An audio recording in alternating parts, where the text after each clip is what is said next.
네, 시청자 여러분 안녕하십니까? 정인호입니다. 전서연입니다. 네, 반갑습니다. 오늘은 제가 주제 하나를 선정해 왔는데요. 시청자 여러분들께서 제일 많이 저한테 여쭤보셨던 내용입니다. 바로 김정은이 갑자기 사라진다면 북한은 무너질까? 김정은이 갑자기 사라진다면 네, 북한이 무너질까? 무너질까? 이 그거에 부분 대한 질문. 저는 이렇게 생각을 해요. 우리 대한민국 국민들이 이제 뉴스 댓글에 달린 것도 간혹 보고 하면 북한에 이제 뚱땡이만 없어지면 모든 것이 네, 해결된다. 그런 생각 많이 가지고 계시죠. 근데 그렇게 해결될 일은 아니라고 저는 생각을 그렇죠. 하거든요. 네. 네. 너무 멀려왔죠. 그렇죠. 네. 저는 그렇게 될 수 없다고 보는 이유 중에 하나가 네. 김일성이 때부터 그 정권을 유지하고 있는 네. 정치의 그 노련한 오랜 정치 원로들이 바로 김정은을 제쳐놓고 그 정치 구도를 지금 지키고 있잖아요. 네. 그 정치 구도를 만들었고 피라미드식으로 만들었고 만든 사람이 그 정치 구도가 어떻게 해야 무너질 수 있는 거는 만든 사람만이 알 수 있는 거잖아요. 그렇죠. 예, 네. 근데 그 김정은이가 만들고 이설주가 만든 게 아니에요. 그 정치 원로들이 만들어난 그 피라미드와 같은 정치 구조이기 때문에 그렇게 쉽사리 무너지리라는 생각은 저는 하지 않아요. 이나 씨 네. 생각은 어때요? 그러니까 언니 말에 저는 100% 공감하는데요. 그 만들어놓은 사람들이라는 건 즉 특권층들이에요. 그렇죠. 그러면 그들이 누리고 있는 삶은 여러분들이 상상하시는 거 그 이상이거든요. 그럼요. 저는 진짜 호화스러운 저택에서 호화스럽게 살고 있는데 물론 이제 뭐 김정은이한테 잘못 보이면 어느 날 갑자기 뭐 단두대 이슬로 사라져야 되는 그런 숙청의 위험은 안고 산다고는 그렇죠. 하지만 그들이 가지고 있는 그 삶을 다 내려놓겠는가. 그럼요. 제가 한 가지 실례를 말씀을 이제 드린다면 제가 네. 가족 생활을 할 때에 공급장이 다 있잖아. 왜 군단, 사단, 여단 공급장이 다 있는데 우리 부대 공급장이 조금 어디가 좀 부족했어요. 발음이 네. 발음이 부족했어요. 그렇기 때문에 군사 지휘관, 정치 지휘관은 못하고 네. 물자를 다루는 일을 시킨 거야. 그 사람이 그럼에도 불구하고 그 자리에 있었던 것은 네. 우리가 북한에 있을 때 유나는 들어본지 모르겠지만 북한에서 살다 오신 분들 혹시 박재경 상장이라는 그런 인물에 대해서 북한에서 살 때는 신문 일면에도 당중앙위원회 그 상임위원회 일꾼들 이름이 게시될 때도 항상 나왔던 이름이고요. 근데 그 박재경 상장의 처제의 딸이 우리 같은 가족 성원이었어요. 군인 가족 같이 생활을 했거든요. 네. 네, 그 조카도 조금 발음이 그래요? 예, 발음이 조금 아쉬워요. 왜 그러지? 예, 그래서 아마 그 참 고급스러운 사람도 많겠다만 예, 레벨을 좀 맞추지 못해서 이렇게 좀 짝을 무어준 것 같더라고. 박재경 상장이 무어줬다고 해요. 네. 무어줬다고 하는데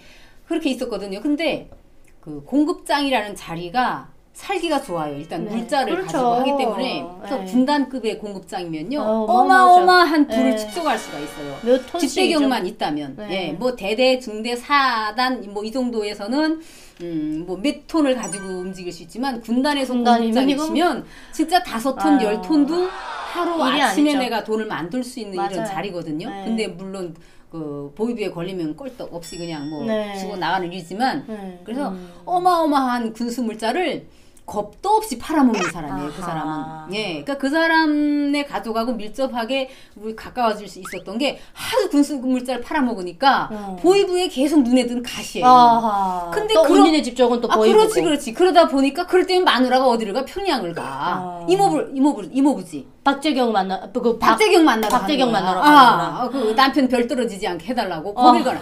그 일만 터지면 평양을 가요. 아이고야. 평양을 가서 평양에서 또 전화가 내려오는데 봐줘 가만 놔둬 이렇게 그러면 아무 소리 못하는 거야. 뭐 몇백 톤을 뭐 팔아먹어도 아무 소리 못하. 진짜 기분이 없긴 없더라고요. 그야말로 네. 정말 군부가 독재를 하다 보니까. 근데 이제 요 이야기가 조금 비켜가는데 그 공급장을 포커스로 맞춰서 말씀을 드리는 게 아니고 이제 그 조카가 평양을 가다 보면 언니 이제 그 엄마의 언니네 집이지 결국 이모네 집이죠. 이모네 집을 가다 보면 거기가 이 새카만 천으로다가 눈을 막고 초소 7개를 통과를 한대요. 어머. 어떤 데 살길래? 아유, 그 은종동이라는 데가 있다노만. 그 평양에 하여튼 아주 그야말로 닫힌 구역이에요. 그 닫힌 구역인데 지네들은 그렇게 사는 거야? 예, 자기 그 이모네 집에 가는데도 눈을 어디 구간서부터는 그러니까 갈 때는 전화를 하고 가니까 그럼 어느 초소까지 와라 이러면 그 초소에 차를 딱 내보는데 차에 딱 올라타면서부터 눈을 딱 가는데 7개 초소를 통과하더래요. 세상에. 그렇게 해서 이제 이모네 집에 가서 거기서 이제 이모네 집이 갔다 오는 얘기를 너무 많이 들었어. 왜냐하면 남편이 사고를 하도 많이 치니까 아하. 평양에 이모네 집에 갈 일이 너무 많은 거 아니야. 너무 많이 갔다 오다 보니까 갔다만 오면 우리 집에 뭘 싸들고 와. 왜냐하면 그래도 미안하잖아. 죄는 자꾸 자기 남편이 짓는데 고이부한테 미안을 한 거야. 그러니까 이제 싸가지고 뭘 와. 그러면 정말 맛있는 과자, 사탕 참 많이 먹어봤네요. 북한에서 수입제라 그러죠. 그렇죠. 그런데 거길 갔다 온 얘기를 하다 보면 당시 그때 우리 대한민국이 이렇게 잘 산다 뭐 이런 얘기를 들으면 믿기지 않는 것처럼 당시 그 이모네 집에 갔다 와서 하는 얘기를 저희는 그냥 당연히 별 세상 얘기를 들었었어요. 백성의 고유를 짜내서 모든 애아벌이 해서 다 평양에 올라가는 거 지들끼리 다 주물럭딱 해가지고 수입해서 들여와가지고 자기네끼리 나눠먹는 세상인 거예요 거기가. 그러니까 근데 그것을 포기하고 김정은이가 없다고 해서 과연 그쵸. 그 제도를 순순히 대한민국에 그렇게 쉽게 넘겨주는 양보심이 있겠는가 하는 겁니다. 다요 단 한 가지 사실을 놓고 봐도 그렇게 만만하지가 않아요. 정권이 무너지는 게. 이게 인간이 이렇대요. 돈이 필요 이상으로 많으면 명분을 찾는데요. 그렇죠. 근데 그 명분도 또 가지고 나면 권력을 쥐고 싶어요. 당연하죠. 권력을 잡으면 놓고 싶지 왕의 자리에 올라가려고 그렇죠. 하고 올라가 앉으면 내려놓지 않으려고 그렇지. 발악한다는 거예요. 그래서 이제 막 그 조선시대 때부터 보면 왕이라는 자리 하나를 놓고 진짜 혈육간에 칼부림 나잖아요. 혈투를 벌리고 뭐 이건 우리가 뭐 사극을 너무나도 역사적인 사극을 너무나도 많이 보다 보니까 누구라도 다 잘 아는 사실이지만 맞아요.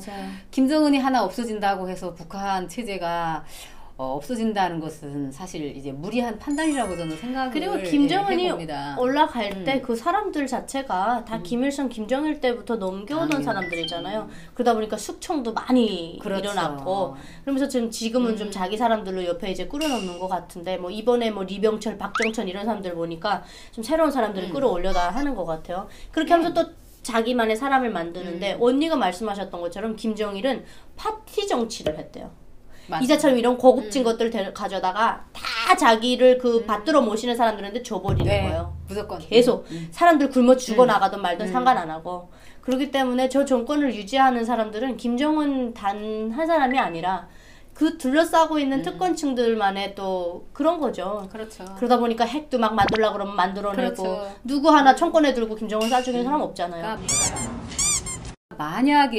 만약에 어떠한 특이한 이변이 생긴다고 하면 중산층을 공략해야 되는 게 저는 핵심이라고 생각을 해요. 왜냐하면 서민층, 중산층만 공략을 해서 그들의 그 이념을 개조시킨다면 중산층은 따라올 거고 중산층 이하는 어차피 따라와요. 그쵸. 잘 사는 쪽으로 따라올 거거든요. 그러면 중산층과 서민층을 우리가 흡수를 하다 보면 나머지 상류층은 그냥 숙청해버리는 수밖에 없어요. 그렇죠. 예, 그들 안 이렇게- 내려놓으려고 할 그쵸. 거죠. 안 내려놓죠 절대로. 그래요, 맞아요. 가지고 있는 거 내놓으라 그러면 순순히 내놓겠냐고. 안 내놓죠. 절대 안 내놓죠. 아유, 이 세상에 문제다, 진짜. 그 지금 권력을 잡고 있는 사람들의 그 핵심 층들도 김정은이 보면서 생각할 거 아니야. 야, 저거 나보다도 못한 게 권력 쥐고 있는데 야, 그 사람들도 외부 소식통을 수많이 접할 다 거 알죠? 아니야. 다 알죠. 우리 대한민국이 좋다는 거 알죠? 알죠. 예. 네. 대한민국에 내려오면 본인들이 국회의원도 할 수 있고 정말 뭐 장관도 할 수 있다는 그런 배짱도 있을 거예요. 근데 그 타산을 해보면 거기 있는 게 더 좋은 훨씬 거예요. 좋은 예. 거죠. 왜냐하면 거기서는 그 어떤 그 정책을 까지 않고 김정은이를 헐뜯는 이야기만 안 하지 하면, 않으면 네. 내가 그 어떤 부정 비리를 해도 살아남을 수가 있어요. 맞아요. 예. 맞아요. 그 부정 비리 한 거 가지고 그 어떤 명분을 만들어서 김정은이한테 충성물자 만들어 놓으면 그렇죠. 돼요. 네. 예. 그러면 살아나는 거거든요. 그래서 이게 참 통일이라는 큰 과제가 그림도 크게 그려야 되지만 그 실현도 너무너무나도 어렵다 네. 이렇게 생각을 하고 있습니다. 가장 중요한 것은 또 그 통일을 바라는 우리 젊은 세대들의 사고관도 좀 달라지고 상당한 있고. 자리를 차지하고 네. 있고 이래서 하루하루 노력을 하다 보면 합쳐진 시간들의 결과는 나겠지만 김정은 하나를 제거한다고 해서 모든 게 해결된다는 이런 의식에서는 조금씩은 벗어나고 싶은 생각입니다. 그렇죠.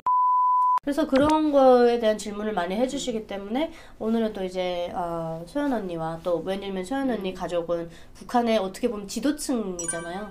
고위부의 그 지도층에서 있었기 때문에 그 형타 어떻게 유지되는지를 안단 말이에요. 그래서 한번 얘기를 해봤는데 역시 언니가 또 명쾌한 답변을 주셔서 만족한 그런 방송이 될 것 같습니다.